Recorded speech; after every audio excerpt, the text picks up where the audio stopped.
Are you into card making? Today we're making 3 card fronts and you don't need a lot of equipment. So if you've got some paper and some spare punches and some glue lying around the house, then stick around because this one is for you. We're going to make some card fronts, everyone.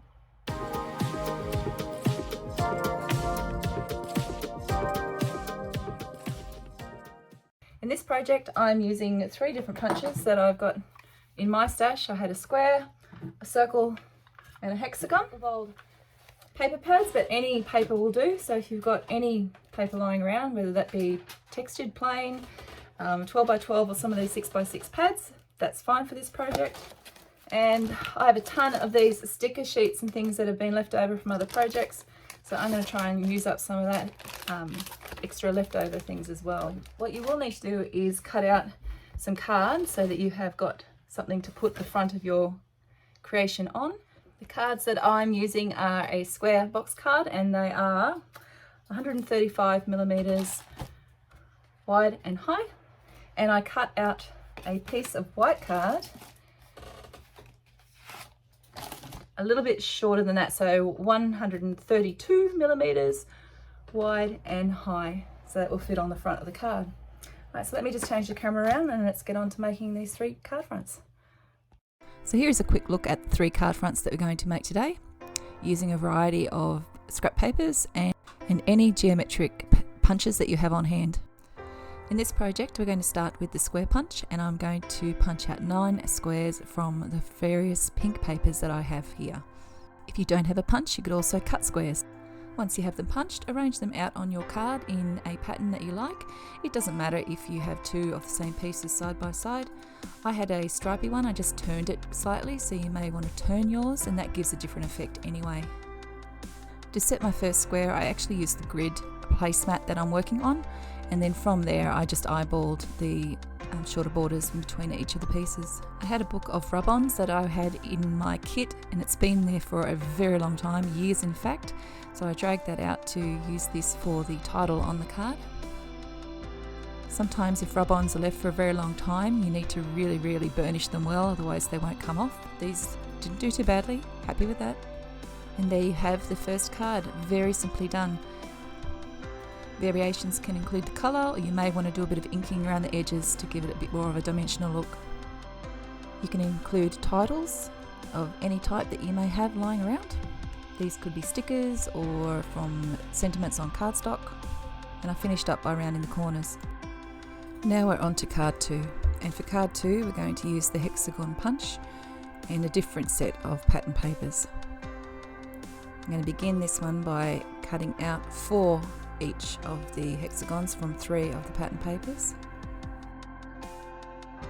Using the grid on my healing mat underneath, I line up the very first hexagon to make sure that the edges are straight, both vertically and horizontally, and then I start adding the hexagons on, leaving a smaller gap in between each. This is done randomly.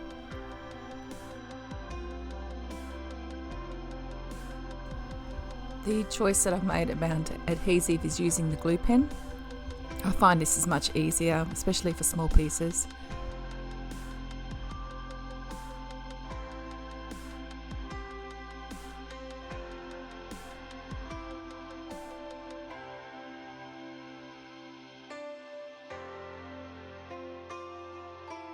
Once all the hexagon pieces have been placed, I then rotated the card until I was happy with the angle, and I used some old chipboard pieces. So again, these are just leftovers, and I found something that would look good as a title, and I'm adding that onto the front of the card. Luckily for me, this chipboard title is adhesive on the back, so I can just peel and stick. Again, your title could be written on, it could be a rub-on, it may be a die-cut word and stamp that you have, or it could be something else on cardstock that you could cut out as a title to put on the front.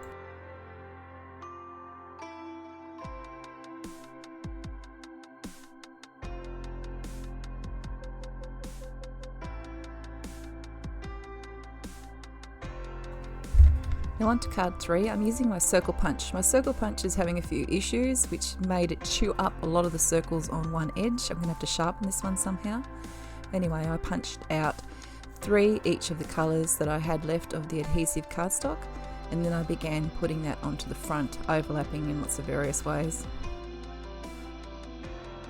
You could achieve this same look if you don't have the punch by drawing the sort of circles and cutting them out and attaching them in a similar way.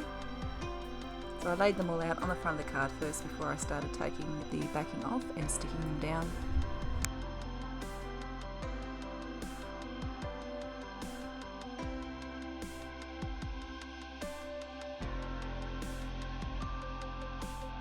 Where possible, I tried to make sure that the rough edge that the punch had left went underneath one of the other circles on the front of the card.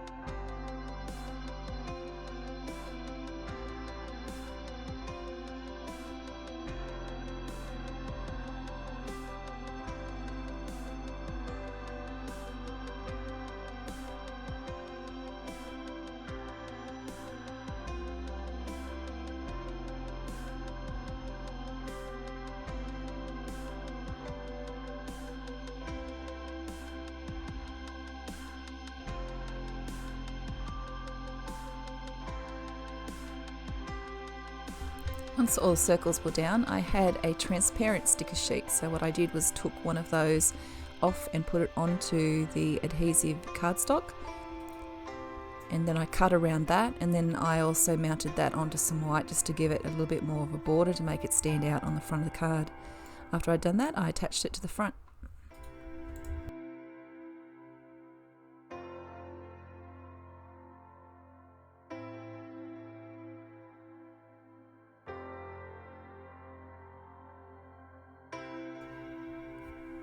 I did choose to cut the border down a little bit more here.